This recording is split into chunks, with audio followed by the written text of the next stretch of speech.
के सबसे अमीर शख्स एलन मस्क ने जब से ट्विटर खरीदा है तभी से वो एक के बाद एक ताबड़तोड़ फैसले ले रहे हैं। इनमें सबसे बड़ा फैसला लिया गया कि ब्लू टिक वालों को अब पैसे देने होंगे, नहीं तो उनका ब्लू टिक उनके अकाउंट से हटा दिया जाएगा। एलन मस्क ने जब से ट्विटर को टेक ओवर किया है उसके बाद से ही ये भी कयास लगाए जा रहे थे कि जल्द ही कंपनी में बड़ी छटनी की जा सकती है। कुछ लोगों को निकाला जा सकता है जबकि कुछ लोगों को कंपनी में शामिल किया जा सकता है। अब यही कयास सही साबित होते हुए दिखाई दे रही हैं। ऐसा इसलिए क्योंकि कंपनी की तरफ से अपने सभी कर्मचारियों को ईमेल भेजकर ये बताया गया है कि उनकी नौकरी बची है या फिर चली गई। इसी के साथ जितने भी कर्मचारी हैं उनमें से कुछ को शुक्रवार को ऑफिस आने से मना किया गया है। कंपनी की तरफ से जो मेल गया है उसमें यह कहा गया है कि अगर आप ऑफिस में हैं या ऑफिस के रास्ते में हैं तो घर लौट जाइए। एलन मस्क की तरफ से जो क्रॉस कटिंग की जा रही है इसकी आलोचना दुनिया भर में हो रही है, क्योंकि उम्मीद ये थी कि रातों रात ट्विटर को टेक ओवर करने वाले एलन मस्क रोजगार को बढ़ाएंगे, लेकिन ऐसा नहीं हुआ, बल्कि वो क्रॉस कटिंग के जरिए लोगों का रोजगार छीन रहे हैं।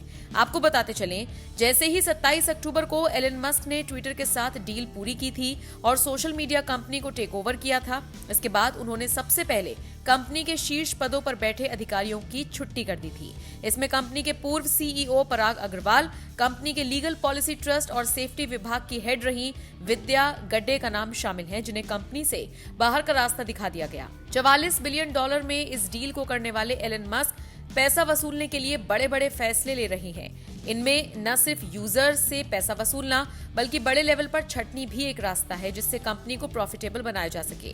फिलहाल कंपनी की तरफ से अपने कर्मचारियों को मेल भेजी गई है जिसमें उनको ऑफिस आने से मना किया गया है और साथ ही साथ उन्हें ये भी जानकारी दी गई है कि उन्हें जल्द ही बता दिया जाएगा कि उन्हें नौकरी पर रखा जा रहा है या फिर उन्हें बाहर निकाला जा रहा है। अगर किसी ट्विटर एम्प्लॉय की नौकरी सुरक्षित है तो भी उसे कंपनी ईमेल के जरिए मैसेज भेजेगी।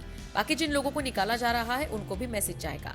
इस मेल के मिलने के बाद से ही कंपनी के कर्मचारियों के बीच बेचैनी बढ़ गई है। खबर ये मिल रही है कि कंपनी 50% कर्मचारियों को हटाने के मूड में है और ऐसा इसलिए ताकि कंपनी को फायदा हो सके। इससे कुछ दिन पहले खबर ये आई थी कि एलन मस्क नया नियम निकालने जा रहे हैं जिसके तहत 7 दिन 24 घंटे काम करना होगा। अगर कोई करने के लिए तैयार है तो वो कंपनी में बना रह सकता है, नहीं तो उसकी भी छुट्टी कर दी जाएगी। बहरहाल जॉब क्राइसिस के बीच अब देखना होगा कि ट्विटर में बड़े लेवल पर छटनी होती है तो लोगों में किस तरह का आक्रोश बढ़ता है। आप बताइए, एलन मस्क के इस फैसले को आप किस तरह से देखते हैं? कमेंट बॉक्स में अपनी राय हमें जरूर